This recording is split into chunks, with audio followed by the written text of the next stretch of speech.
ظاہری بیماری انسان کے جسم کو ختم کر دیتی ہے اگر انسان پرہیز نہ کرے، اور پرہیز کر لے تو جسم انسان کا بچ جاتا ہے۔ اسی طرح باطنی بیماری وہ انسان کے ایمان کو ختم کر دیتی ہے اگر انسان اسے پرہیز نہ کرے۔ تو پرہیز کرے گا تو ایمان محفوظ رہے گا، نہیں کرے گا تو اس کا ایمان ختم ہو جائے گا۔ چغلی ایک بیماری ہے، حسد ایک بیماری ہے، بغض و عناد ایک بیماری ہے، تعصب ایک بیماری ہے، نمازوں سے دوری ایک بیماری ہے، علماء کی غیبت ایک بیماری ہے، سادات کی بغض و عناد اور غیبت ایک بیماری ہے، اور منافقت ایک بیماری ہے۔ جس دل کے اندر یہ ساری بیماریاں رہیں گی اس دل کے اندر خشیت ربانی نہیں آ سکتی ہے، خوف خداوندی نہیں آ سکتا ہے۔ لیکن جب انسان کا دل ان ساری بیماریوں سے پاک ہو جائے گا، ساری بیماریوں سے صاف ہو جائے گا، اللہ اس کے دل کے اندر اپنا خوف پیدا فرما دے گا۔ اسی عمل کی وجہ سے اللہ نے تیرے گناہ بھی معاف کر دیے ہیں اور تجھے ان ساری بیماریوں سے پاک بھی کر دیا ہے۔ اور صرف پاک ہی نہیں کیا، اس میں مبارک کی عظمت اور تقدس کی وجہ سے اللہ نے تجھے ولایت عطا فرما دی ہے۔ نعرہ تکبیر، نعرہ رسالت۔ آج ہوتا کیا ہے؟ سب سے زیادہ اگر بکواس کیا جاتا ہے یا علماء کے خلاف یا سادات کرام کے خلاف اور کہیں کہیں اولیاء کرام کے خلاف، اور ان تینوں میں بھی اگر دیکھا جائے تو سب سے زیادہ علماء کرام کے خلاف بکواس کیا جاتا ہے۔ ہم اسی مولوی کے پیچھے نماز پڑھیں گے، باہر نکلیں گے، جو آئے گا لگاتار پڑھ دیں گے۔ جب انسان گیٹ سے باہر نکل کر کے مزے تو بڑے آتے ہیں، خوب ٹھسے لگا کے انسان بات کرتا ہے، لیکن یہ نہیں پتا کہ میں دو باتیں میں نے کی، ان دو باتوں کا عمل یہ ہوا کہ مسجد کے اندر میں اعتکاف میں رہا، میں 10 گھنٹے مسجد میں بیٹھا رہا، رات شب بیداری کی یا نماز پڑھتا رہا، جو ہی مسجد سے باہر نکلا اس ایک عمل کی وجہ سے، جو ہی ایک عمل یہ کیا، ساری عبادت کے اوپر یہ پانی پھیر کے باہر نکلا ہے۔ انسان نماز بھی پڑھے، اس کے بعد پھر ان ساری چیزوں کے اندر ملوث رہے، پھر مسجد میں آنے کا، نماز پڑھنے کا، قرآن پڑھنے کا فائدہ کیا ملا اس کو؟ ہم دکانوں کے اوپر بیٹھے چائے پی رہے ہیں، کھانا کھا رہے ہیں، کوئی بکواس کر رہا ہے، ہمت کے ساتھ اس کو کہنا ہے جناب اپنا منہ بند رکھیں، ہم آپ کی ہاں میں ہاں بھی نہیں ملائیں گے، آپ کی تائید بھی نہیں کریں گے۔ ہاں جو منافقت کرے گا، غیبت کرے گا، اس کو منہ توڑ جواب دیتے رہیں گے۔ پہلی چیز اپنی زبان کو بچانا ہوگا۔ دل کے اندر دو چیزیں نہیں آ سکتی، یا تو دل پاک اور صاف ہوگا تو خدا کا عرش بنے گا، یا خدا کا عرش بنے گا یا شیطان کا گھر بنے گا، دونوں میں سے ایک ہوگا۔ تصوف کی ایک بہت بڑی کتاب ہے یہ، جس کا نام رسالہ کوشیریہ ہے۔ علامہ ابوالقاسم القشیری یہ اپنے وقت کے عالم بھی تھے، فاضل بھی تھے، فقیہ بھی تھے، محدث بھی تھے، اور اس کے ساتھ ساتھ اپنے وقت کے صوفیاء اعظام کے امام بھی مانے جاتے تھے۔ اسی کا 8واں باب اور اس میں سے ایک خاص باب آپ کی بارگاہ میں آج کا یہ ہمارا درس رسالہ قشیریہ کا رہے گا۔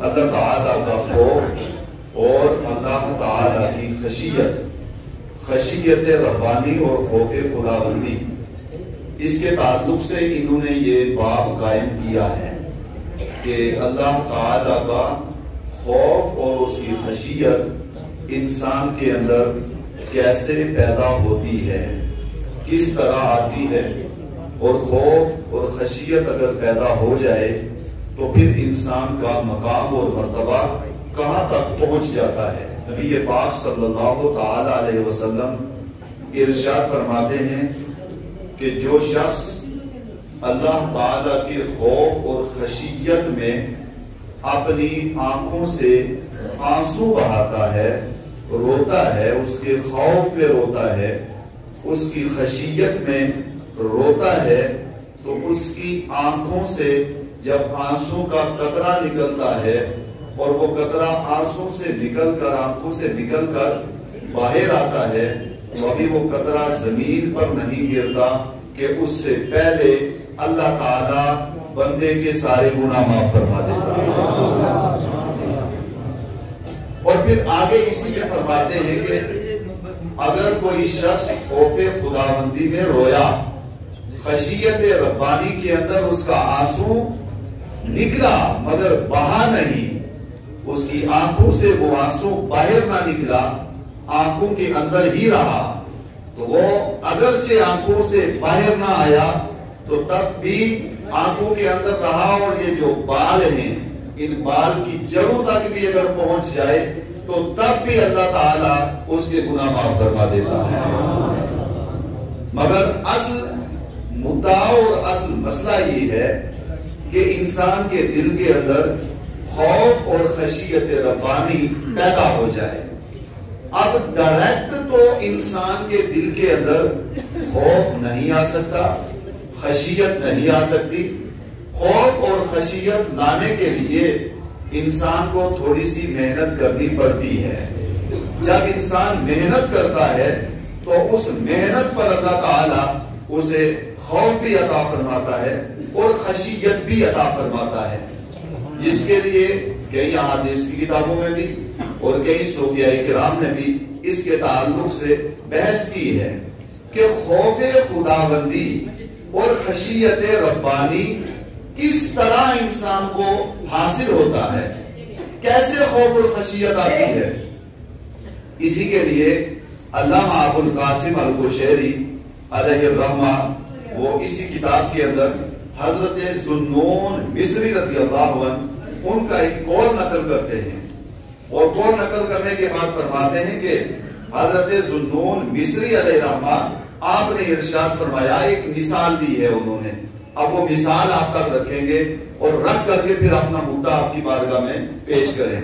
انہوں نے ایک مثال دی، اور مثال یہ ہے کہ جیسے ایک انسان اس کے اوپر وہ ڈاکٹر کے پاس جاتا ہے، بیمار ہے، مرض اس کے اندر آ چکا ہے، کوئی ایک بیماری آ گئی ہے، مثال کے طور پہ چھوٹی سی بیماری آ گئی، اور وہ انسان ڈاکٹر کے پاس جاتا ہے، حکیم کے پاس جاتا ہے، طبیب کے پاس جاتا ہے اور اپنی اس بیماری کا تذکرہ کرتا ہے کہ مجھے یہ بیماری لاحق ہو چکی ہے، لہذا آپ اس بیماری کا علاج بتائیں. تو ڈاکٹر صاحب اس کو یہ کہیں گے کہ تجھے یہ جو بیماری لاحق ہو چکی ہے، ابھی یہ بیماری ابتدا میں شروع میں تجھے لگ چکی ہے، اب تجھے اس بیماری کے لیے پرہیز کرنا ہوگی. پرہیز کیا ہے؟ تجھے کیا کرنا ہے؟ پانی ٹھنڈا نہیں پینا، گرم پانی پینا ہے، اور اس کے بعد پھر گرم چیز کھانی ہے، ٹھنڈی چیز نہیں کھانی ہے، سردی سے بچنا ہے، گرمی سے بچنا ہے، برف نہیں کھانی ہے، ٹھنڈا پانی فریج کا نہیں پینا ہے، اور اس کے بعد پھر جوس اور باقی یہ چیزیں ہیں وہ استعمال نہیں کرنی، اور جتنی چیزیں ہیں ان سے بچنا ہے. ڈاکٹر اس کو ایک پرہیز بتاتا ہے کہ یہ ساری پرہیز کر لے، اگر تم پرہیز کرے گا تو یہ بیماری جو تجھے لگ چکی ہے، یہ بیماری کوئی معمولی بیماری نہیں ہے، بلکہ یہ ایک بہت بڑی بیماری ہے، اور اگر تو اس بیماری سے پرہیز نہیں کرے گا تو آنے والے وقت کے اندر، آنے والے دور کے اندر، آنے والے کچھ ایام کے اندر یہ بیماری تیرے اندر سرائیت کر جائے گی، تیرے پورے بدن کے اندر پھیل جائے گی، اور حال یہ ہوگا کہ سوائے قبرستان سے باقی تو کسی اور جگہ نہیں پہنچ پائے گا. اب یہ بیماری تجھے ڈائریکٹ قبرستان تک پہنچا دے گی. تو یہ آدمی پوچھتا ہے کہ اس کا علاج کیا ہے؟ تو ڈاکٹر کہتا ہے کہ اس کا علاج صرف پرہیز کے اندر رکھا ہے، صرف پرہیز کے اندر رکھا ہے. اگر تو پرہیز کرے گا تو بیماری سے بچ جائے گا، اور اگر پرہیز نہیں کرے گا تو یہ بیماری تجھے ختم کر دے گی، تباہ اور برباد کر دے گی. اسی کی مثال دے کر کے حضرت ذوالنون مصری علیہ الرحمہ وہ ارشاد فرماتے ہیں، وہ فرماتے ہیں کہ اے انسان، بیماریاں دو طرح کی ہیں. ایک بیماری وہ ہے کہ جو انسان کے ظاہر کے اندر ہے، اور ایک بیماری وہ ہے جو انسان کے باطن کے اندر ہے. جو انسان کے ظاہر کے اندر بیماری لگی ہے، یہ ظاہری بیماری انسان کے جسم کو ختم کر دیتی ہے اگر انسان پرہیز نہ کرے، اور پرہیز کر لے تو جسم انسان کا بچ جاتا ہے. اسی طرح باطنی بیماری وہ انسان کے ایمان کو ختم کر دیتی ہے اگر انسان اسے پرہیز نہ کرے. تو پرہیز کرے گا تو ایمان محفوظ رہے گا، نہیں کرے گا تو اس کا ایمان ختم ہو جائے گا. اب یہ مثال دے کر کے ذوالنون مصری علیہ الرحمہ وہ ارشاد فرماتے ہیں کہ اے انسان، تیری مثال بھی اسی آدمی کی طرح ہے کہ ایک آدمی کو بیماری لگ چکی ہے، مثلاً کینسر آ چکا ہے، یا بڑے سے بڑی بیماری لاحق ہو چکی ہے. اب انسان کو ڈر ہے اگر پرہیز نہیں کرے گا تو سوائے قبرستان سے، سوائے ملک الموت کے اور سوائے خاتمے کے باقی کوئی چیز نہیں آئے گی، 2 دن وہ زندہ نہیں رہ پائے گا۔ اسی طرح فرمایا ہے انسان تو اپنے دل کو پاک کر لے، اپنے دل کو صاف کر لے۔ جب تیرے دل کے اندر خوف خداوندی آئے گا، خشیت ربانی آ جائے گی، تو پھر تیرا عالم یہ ہوگا اگرچہ ایک لمحہ کے لیے، اگرچہ ایک منٹ کے لیے، اگرچہ ایک دن کے لیے تیرے جسم سے جان نکلے گی، لیکن جب تجھے گھر والے قبرستان کے اندر رکھ کر کے آئیں گے، قبر کے اندر رکھ کر کے آئیں گے، تو دنیا کے اندر تھا، تیرا دل زندہ تھا، خشیت ربانی تھی، جب تو قبر کے اندر پہنچے گا اللہ دوبارہ زندگی عطا فرما دے گا۔ کہ اگر تو اپنے دل کے اندر خوف خداوندی حاصل کر لے گا تو ہلاکت سے بچ جائے گا، ایمان کی ہلاکت سے بچ جائے گا۔ اب ان سے پوچھا گیا کہ ڈاکٹر صاحب بتائیں کہ یہ بیماری ہے، اس سے یہ پرہیز کر، تو یہ جو سلسلہ بتایا اس سے پرہیز کیسے ہوگی؟ تو آپ اس کی تشریح اور توضیح کے اندر ارشاد فرماتے ہیں کہ اے انسان، اگر تو اپنے دل کے اندر خوف خداوندی لانا چاہتا ہے، خشیت ربانی لانا چاہتا ہے، تو کچھ بیماریاں گنائی ہیں انہوں نے۔ سب سے پہلی بیماری گناتے ہیں تکبر ایک بیماری ہے، اس کے بعد غیبت ایک بیماری ہے، چغلی ایک بیماری ہے، حسد ایک بیماری ہے، بغض و عناد ایک بیماری ہے، تعصب ایک بیماری ہے، نمازوں سے دوری ایک بیماری ہے، علماء کی غیبت ایک بیماری ہے، سادات کی بغض و عناد اور غیبت ایک بیماری ہے، اور منافقت ایک بیماری ہے۔ جس دل کے اندر یہ ساری بیماریاں رہیں گی، اس دل کے اندر خشیت ربانی نہیں آ سکتی ہے، خوف خداوندی نہیں آ سکتا ہے۔ لیکن جب انسان کا دل ان ساری بیماریوں سے پاک ہو جائے گا، ساری بیماریوں سے صاف ہو جائے گا، اللہ اس کے دل کے اندر اپنا خوف پیدا فرما دے گا۔ تو فرمایا کہ ان بیماریوں سے انسان تجھے پاک کرنا ہوگا۔ پھر آگے ایک قول اور نقل کرتے ہیں جو قول آپ تک پہنچانا چاہتا ہوں۔ علامہ ابو القاسم القشیری وہ فرماتے ہیں، حضرت بشر الحافی ان کا قول نقل کرتے ہیں، اور یہ آج کی کوئی قصہ کہانی نہیں ہے، یہ کتاب کتنی بڑی معتبر ہے یہ پھر کبھی انشاءاللہ آپ کو بتائیں گے، اور سند کے ساتھ قول لایا ہے۔ بشر الحافی کون ہیں؟ بشر الحافی وہ ہیں، ایک دور تھا شراب پیتے تھے، یہ شراب کے عادی تھے، اسی میں 24 گھنٹے شراب پہ رہتے تھے۔ تھوڑا آگے ایک دن نکلے، بغداد کے رہنے والے ہیں، امام مالک، کتنے بڑے امام ہیں آپ سنتے آئے، ان کے دور کے ہیں یہ۔ تھوڑا آگے پہنچے، بشر الحافی وہاں ایک ٹکڑا پڑا ہوا دیکھا، اس ٹکڑے پہ لکھا ہوا تھا بسم اللہ الرحمن الرحیم۔ یہ شراب کی حالت میں ہے، وہ ٹکڑا اٹھایا، اس کو چوما بوسا دیا اور آنکھوں پہ لگا دیا۔ آنکھوں پہ لگانے کے بعد یہ کہنے لگے کہ اگرچہ میں اس کے اندر ملوث ہوں، لیکن لفظ اللہ لکھا ہوا تھا، بسم اللہ لکھی ہوئی تھی، اور لکھنے کے بعد اٹھایا، اٹھانے کے بعد کہا تیرا یہ مقام نہیں، اپنے گھر گئے اور اپنے گھر لے کر کے اونچی جگہ اس ٹکڑے کو رکھا اور کہا تیرا وہ مقام نہیں، تیرا یہ مقام ہے۔ رکھنے کے بعد باہر نکلے، جو ہی باہر نکلے تو آنے والے مجذوب ولی کامل فنا فی اللہ ان کے بارگاہ میں آگے بشر الحافی کے پاس، اور آ کر کے کہا ہے بشر الحافی تو نے اللہ تعالیٰ کے نام کا احترام کیا، اس کے نام کا تقدس اور احترام تو نے کیا ہے، اب اسی عمل کی وجہ سے اللہ نے تیرے گناہ بھی معاف کر دیے ہیں اور تجھے ان ساری بیماریوں سے پاک بھی کر دیا ہے، اور صرف پاک ہی نہیں کیا، اس میں مبارک کی عظمت اور تقدس کی وجہ سے اللہ نے تجھے ولایت عطا فرما دی ہے۔ نعرہ تکبیر، نعرہ رسالت، نعرہ حیدری، علماء اہل سنت، علماء اہل سنت۔ فرمایا کہ اللہ نے تمہیں ولایت عطا فرمائی۔ اب اس پر زیادہ بحث میں ہم نہیں جائیں گے، پھر کبھی تفصیل سے آپ کبھی سن سکتے ہیں۔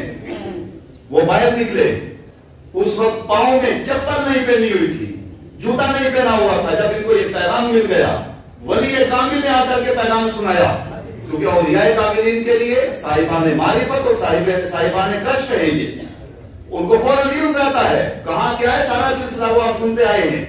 فوراً جب ان کو یہ بشارت ملی تو انہوں نے پاؤں میں چپل نہیں پہنی ہوئی تھی، چپل کے بغیر تھے۔ اس کے بعد پوری زندگی بشر الحافی بغداد کے شہر کے اندر گھومتے چکر لگاتے آتے جاتے رہے، پوری زندگی چپل نہیں پہنی، پوری زندگی چپل نہیں پہنی آپ نے۔ آپ سے پوچھا گیا کہ آپ کیوں نہیں پہنتے؟ تو فرمایا کہ جب اللہ نے میرے اوپر یہ خصوصی کرم کیا، اس وقت میں نے چپل نہیں پہنی ہوئی تھی، اسی وجہ سے میں پوری زندگی چپل نہیں پہنتا. اور عالم یہ تھا کہ بشر الحافی یہ بغداد کی گلیوں سے جب گزرا کرتے تھے، جس راستے سے ان کا گزر ہوتا تھا اس راستے کے اندر جانور پیشاب نہیں کرتے تھے. جانور پیشاب نہیں کرتے تھے کہ ادھر سے بشر الحافی گزرے گا، کہیں پیشاب کی وجہ سے ان کا پاؤں ناپاک نہ ہو جائے، یہ جانوروں کو بھی پتا تھا، وہ پیشاب نہیں کرتے تھے. اب حضرت امام مالک علیہ الرحمہ فن حدیث کے شیخ بھی ہیں، بہت بڑے عالم بھی ہیں، فقیہ بھی ہیں، اللہ کے ولی بھی ہیں، سب کچھ ہے، بڑے کمالات ان کو ملے. امام مالک علیہ الرحمہ عالم، فاضل، فقیہ، محدث، مفتی ہونے کے باوجود بشر الحافی کے پاس جا کے بیٹھا کرتے تھے. بولو زور سے. بشر الحافی کے پاس جا کے بیٹھتے. لوگوں نے اعتراض کیا، آپ مفتی ہیں، آپ عالم ہیں، آپ فقیہ ہیں، آپ محدث ہیں، اس کے باوجود آپ ان کے پاس جا کر کے بیٹھتے ہیں. یہ مجذوب، یہ خلاف اللہ، یہ مجذوب، یہ ولی، ان کے پاس کیوں جا کر کے بیٹھتے ہیں؟ امام مالک جواب دیتے ہیں کہ ٹھیک ہے، میں علماء کے پاس جاتا ہوں، ان سے ظاہری علم حاصل کرتا ہوں، میرے پاس ظاہری علم ہے، لیکن باطنی علم کے لیے بشر الحافی کے پاس جاتا ہوں. ان سے مجھے رموز، اسرار، معرفت خدا بندی حاصل ہوتی ہے. اب آؤ بشر الحافی کی بارگاہ میں. بشر الحافی ارشاد فرماتے ہیں کہ اے انسان، تو جب اپنے دل کے اندر خوف خدا بندی پیدا کرے گا تو فرماتے کہ خوف ایک فرشتے کا نام ہے. بولو زور سے. فرمایا کہ خوف ایک فرشتے کا نام ہے، اور یہ فرشتہ ہر ایک کے پاس نہیں آ سکتا، یہ اسی کے پاس آتا ہے جس کا دل صاف ہو جایا کرتا ہے. جب دل صاف ہوتا ہے تو یہ فرشتہ اس کے پاس آ جاتا ہے. اور یہی وجہ ہے کہ انسان کے اندر ایک کشش پیدا ہو جاتی ہے، ایک ڈر پیدا ہو جاتا ہے. ایک حدیث مبارکہ سنیں اور پھر بات کلوز کریں. حدیث مبارکہ میں ہے، اور یہ بھی بشر الحافی ہے، علامہ ابو القاسم اس کو نقل کرتے ہیں، سند کے ساتھ آئے ہیں کہ ایک بار نبی پاک صلی اللہ علیہ وسلم کی بارگاہ میں صحابہ کرام بیٹھے ہیں. سرکار علیہ السلام سے پوچھا گیا، رسول اللہ صلی اللہ علیہ وسلم، خوف خدا بندی رکھنے والے کون لوگ ہیں؟ خشیت ربانی حاصل کرنے والے کون لوگ ہیں؟ تو آقا کریم نے ارشاد فرمایا کہ خوف خدا بندی والے وہ ہیں جو نماز پڑھتے ہیں، روزہ رکھتے ہیں، زکات دیتے ہیں، حج کرتے ہیں، صدقہ کرتے ہیں، عبادت نوافل کرتے ہیں، اس کے باوجود اللہ کے ڈر میں مگن رہتے ہیں، اس کے خوف میں رہتے ہیں، خشیت میں رہتے ہیں. پھر آگے آقا کریم ارشاد فرماتے ہیں کہ وہ نماز پڑھتے ہیں، مگر نماز پڑھنے کے باوجود، پڑھنے کے بعد جب فارغ ہوتے ہیں تب بھی ان کو یہ ڈر رہتا ہے کہ کہیں ایسا کوئی کام نہ کر لیں جس کی وجہ سے ہماری نماز ضائع ہو جائے. وہ روزہ رکھتے ہیں اور روزہ افطار کرنے کے بعد بھی ان کو یہ خوف رہتا ہے کہ کہیں ایسا نہ ہو کہ ہم سے کوئی ایسا عمل سرزد ہو جائے جس کی وجہ سے ہمارا روزہ ضائع ہو جائے. وہ نوافل بھی پڑھتے ہیں، وہ عبادت بھی کرتے ہیں، وہ اللہ اللہ بھی کرتے ہیں، وہ تسبیح و تحلیل کے اندر مگن بھی رہتے ہیں، اس کے باوجود اپنی عبادت پر ناز نہیں کرتے، اپنی عبادت پر فخر نہیں کرتے، اپنی عبادت پر گھمنڈ نہیں کرتے، بلکہ خشیت ربانی کے اندر اپنی آنکھوں سے، ان کے آنکھوں سے آنسو جاری رہتے ہیں. ڈر یہ رہتا ہے کہ کہیں ہمارے اعمال کی وجہ سے ہم کوئی ایسا عمل نہ کریں کہ جس عمل کی وجہ سے ہماری ساری عبادت ضائع ہو جائے، سارے اعمال ضائع ہو جائے. بلکہ وہ ہر وقت اپنے دل کے اندر خوف خداوندی رکھتے ہیں، خشیت ربانی رکھتے ہیں. پوچھا گیا رسول اللہ صلی اللہ علیہ وسلم، جو آدمی اپنے دل کے اندر اللہ کا ڈر رکھتا ہے، اللہ کا خوف رکھتا ہے، اس کو مقام کیا ملے گا؟ آقا ارشاد فرماتے ہیں جب قیامت کا دن قائم ہوگا تو اللہ تعالی جنت کے اندر اسے ایک محل عطا فرمائے گا. اس محل کا عالم یہ ہوگا 70,000 مکان اس کے اندر بنے ہوئے ہوں گے. آگے آقا ارشاد فرماتے ہیں ایک محل دیا جائے گا، اس محل کا عالم یہ ہوگا 70,000 مکان ہوں گے، ہر مکان کے اندر 70,000 تخت ہوں گے، ہر تخت کے اوپر 70,000 کھانے بھی ہوں گے، غلہ جات بھی ہوں گے، یہ میوے بھی ہوں گے، یہ ساری چیزیں ہوں گی. اور اس کے بعد موتی، ہیرے، جواہرات، یاقوت، یہ ساری چیزیں اللہ تعالیٰ ان کے لیے پیدا کر کے رکھے گا.